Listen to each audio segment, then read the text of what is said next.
स्वागत छ साथीहरू टेक्निकल नेपाल जीएस युट्युब च्यानलमा। आज हामी यस भिडियोमा सिक्नेछौँ प्रिपोजिसन अफ टाइम।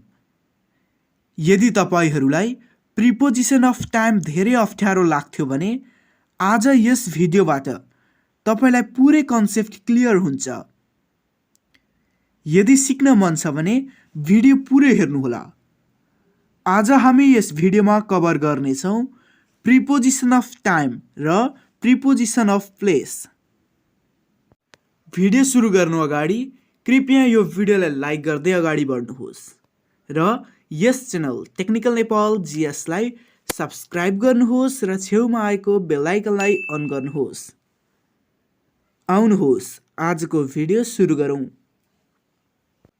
आज हामी प्रिपोजिसन अफ टाइम र प्रिपोजिसन अफ प्लेसमा पढ्नेछौँ इन, अन र एटको युज कसरी र कहाँ गरिन्छ। यदि हामीले टाइमको कुरा गर्ने हो भने हामीले टाइम दुईवटा तरिकामा थाहा पाउन सक्छौँ। एउटा हो घडीबाट र अर्को हो क्यालेन्डरबाट। घडीको कुरा गर्ने हो भने घडीमा हाम्रो टाइम कसरी देखिन्छ? एउटा हो आवर, अर्को हो मिनेट्स र अर्को सेकेन्डमा देख्न सक्छौँ। यदि तपाईहरूलाई घडीको टाइम देखाउनु छ भने तपाईले एटको प्रयोग गर्न सक्नुहुन्छ। भन्नुको मतलब आवर, मिनेट्स र सेकेन्डको अगाडि तपाईले एटको प्रयोग गर्न सक्नुहुन्छ। एउटा इक्जाम्पल हेरौँ। I go to school -9 o'clock. म स्कुल जान्छु 9 बजे। अब हामीले यहाँ देख्न सक्छौँ ड्यास पछाडि 9 o'clock भनेको छ। 9 o'clock भन्ने बित्तिकै हामीले टाइमको याद गर्न सक्छौँ। टाइममा 9 o'clock भनेको आवर हो भनेपछि टाइमको अगाडि जहिले पनि 1 लाग्छ। त्यसैले यहाँ 1 लाग्यो। I go to school at 9 o'clock. एउटा कुरा चाहिँ ध्यान दिनुहोस्, जहिले पनि प्रिपोजिसन अफ टाइमको कुरामा घन्टामा, मिनेट्समा र सेकेन्डमा जहिले पनि एट लाग्छ। अब अर्को टाइम छ क्यालेन्डर। क्यालेन्डरमा हामीले के देख्न सक्छौँ? एउटा हो इयर्स, अर्को मन्थ्स, अर्को डेज र अर्को छ डेट्स। यानि कि हामीले क्यालेन्डर वर्ष, महिना, दिन र डेट्सहरू देख्न सक्छौँ।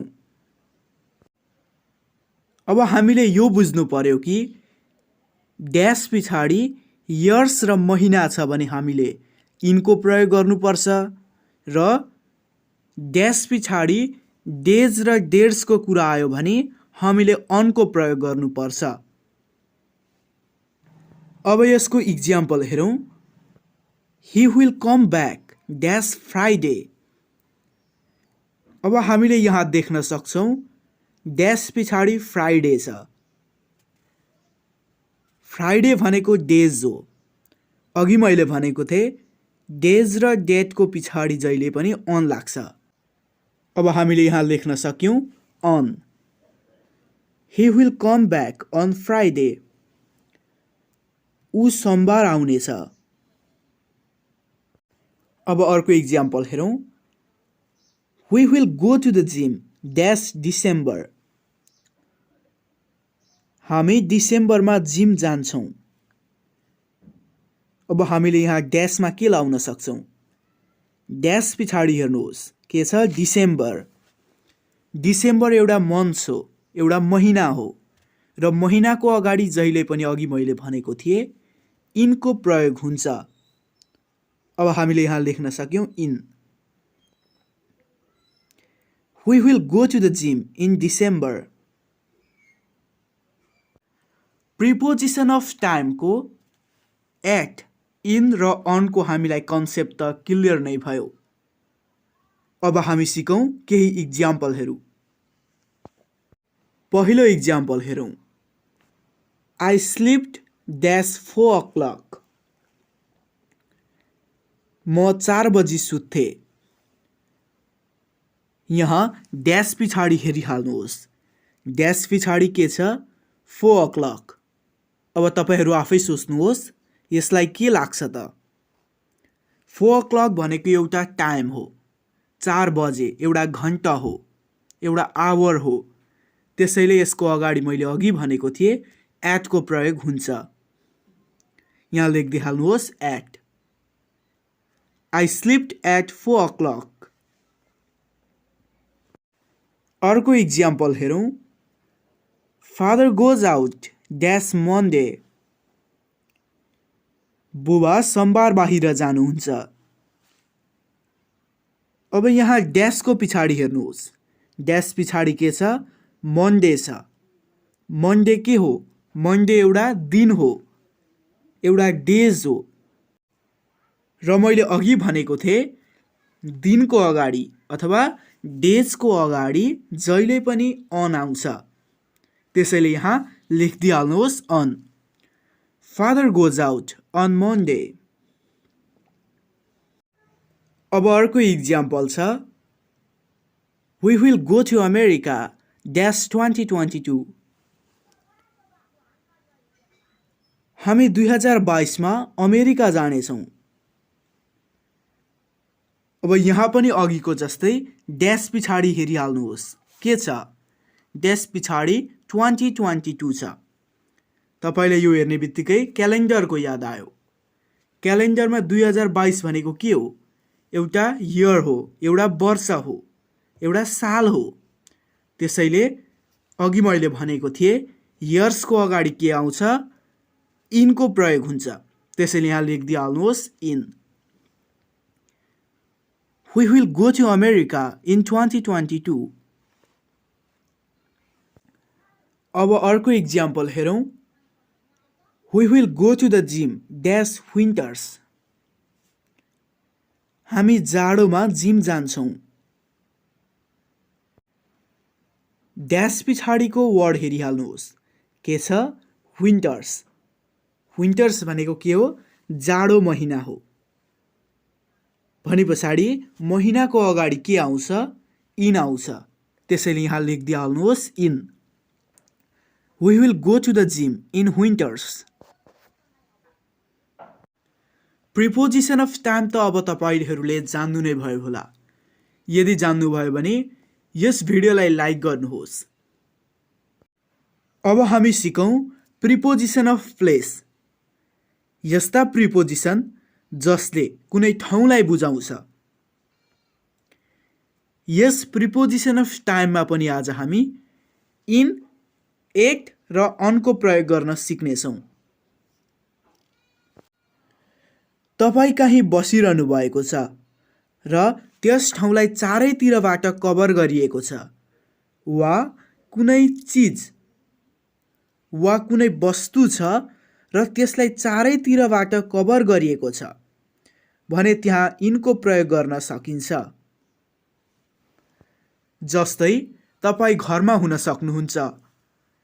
तपाईँ घरमा हुनुहुन्छ र तपाईँ सबैतिरबाट कभर हुनुहुन्छ भने त्यस्तो बेलामा तपाईले इनको प्रयोग गरेर वाक्य बनाउन सक्नुहुन्छ। I am dash my home। म मेरो घरमा छु। अब यहाँ ड्यास पछाडि के छ? My home. घरमा छु। घरमा सबैतिरबाट कभर छ। त्यसैले यहाँ इनको प्रयोग गर्न सकिन्छ। जस्तै तपाईँ कक्षामा पनि हुन सक्नुहुन्छ। I am dash the class। म कक्षामा छु। अब यहाँ ड्यास पछाडि द क्लास छ। अब तपाईँ क्लासमा चारैतिरबाट कभर हुनुहुन्छ। त्यसैले त्यहाँ तपाईले इनको प्रयोग गर्न सक्नुहुन्छ। I am in the class। अब हामी सिकौँ एट को प्रयोग गर्न।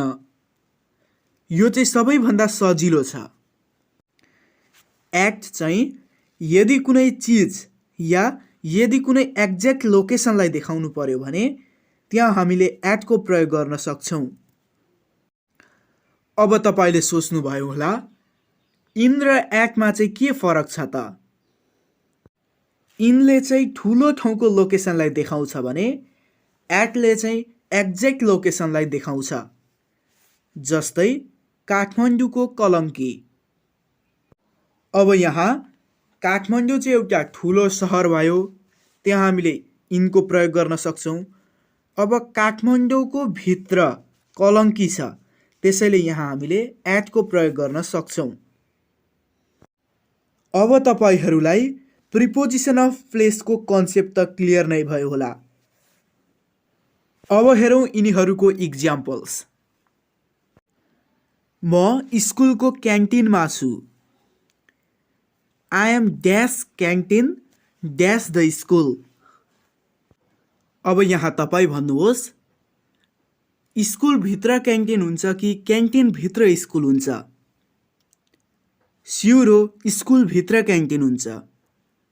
त्यसो भए स्कुलको क्यान्टिनमा भनेपछि क्यान्टिन चाहिँ एउटा एक्ज्याक्ट लोकेसन भयो र स्कुल चाहिँ एउटा ठुलो ठाउँको लोकेसन भयो। त्यसैले एक्ज्याक्ट लोकेसन चाहिँ क्यान्टिन हो। त्यसो भए एक्ज्याक्ट लोकेसनको अगाडि के लाग्छ? एटको प्रयोग हुन्छ र ठुलो ठाउँको लोकेसन द स्कुल, स्कुल चाहिँ ठुलो ठाउँको लोकेसन भयो यहाँ, त्यसैले यहाँ इनको प्रयोग हुन्छ। अब अर्को इक्जाम्पल हेरौँ। उनीहरू झापाको कचन कवलमा बस्छन्। They live dash Kachankawal dash Jhapa. अब हामीले यो वाक्य हेरेर यो थाहा पाउन सक्छौँ कि झापा चाहिँ एउटा डिस्ट्रिक्ट हो र डिस्ट्रिक्टभित्र चाहिँ कचन कवल पर्दो रहेछ। त्यसो भए के भयो भने कचन कवल चाहिँ एउटा एक्ज्याक्ट लोकेसन भयो र झापा चाहिँ एउटा ठुलो ठाउँको लोकेसन भयो। त्यसैले कचन कवल एउटा एक्ज्याक्ट लोकेसन हो, त्यसैले यहाँ एटको प्रयोग गर्न सकिन्छ र झापा चाहिँ एउटा ठुलो ठाउँको लोकेसन भयो, त्यसैले यहाँ हामीले इनको प्रयोग गर्नुपर्छ। They live at Kachankawal in Jhapa. अब अर्को इक्जाम्पल हेरौँ। She is sitting dash the car. उनी कारमा बसिरहेकी छिन्। अब यहाँ ड्यास पछाडि द कार छ। यो वाक्यमा कार भित्र बसिरहेको छ। त्यसो भए वरिपरिबाट कारमा कभर भएको छ एउटा मान्छे। वरिपरिबाट कभर भएको छ भने अघि मैले भनेको थिएँ त्यहाँ हामीले इनको प्रयोग गर्न सक्छौँ। अब अर्को इक्जाम्पल हेरौँ। The buses are coming dash the bus stop. बसहरू बस स्टपमा आइरहेका छन्। अब यहाँ बस स्टप चाहिँ एउटा एक्ज्याक्ट पोइन्ट भयो। बस रोकिने एउटा एक्ज्याक्ट पोइन्ट हो बस स्टप, त्यसैले यहाँ हामीले एटको प्रयोग गर्न सक्छौँ। The buses are coming at the bus stop. अब हामीले इन र एटको प्रयोग त जान्यौँ। अब हामी प्रिपोजिसन अफ प्लेसमा अनको प्रयोग गर्न सिक्नेछौँ। अनको प्रयोग हामी यदि कुनै पनि सर्फेस एरिया छ र त्यहाँ कुनै पनि चिज छ, त्यो सर्फेसमा कुनै पनि चिज छ भने त्यहाँ हामीले अनको प्रयोग गर्न सक्छौँ। जस्तै टेबलमा बुक छ, यहाँ सर्फेस एरिया टेबल भयो। टेबल चाहिँ यहाँ सर्फेस एरिया हो र बुक चाहिँ एउटा चिज हो। जस्तै हामीले भन्न सक्छौँ what is dash the table. टेबलमा के छ? ड्यास पछाडि हेर्नुहोस् द टेबल, यानि कि टेबल एउटा सर्फेस एरिया हो र त्यहाँ हामीले अनको प्रयोग गर्न सक्छौँ। जस्तै अर्को इक्जाम्पल हेरौँ। He is dash the roof. ऊ छतमा छ। यहाँ रुफ एउटा सर्फेस एरिया हो, त्यसैले ड्यास पछाडि द रुफ छ। रुफ एउटा सर्फेस एरिया हो, त्यसैले यहाँ अनको प्रयोग गर्न सक्छौँ। हामीले यो चाहिँ बुझ्नु पर्यो कि कुनै पनि सर्फेस एरिया छ भने त्यहाँ हामीले अनको प्रयोग गर्न सक्छौँ। आज हामीले यस भिडियोमा प्रिपोजिसन अफ टाइम र प्रिपोजिसन अफ प्लेसको कसरी प्रयोग गर्ने भन्ने बारे सिक्यौँ।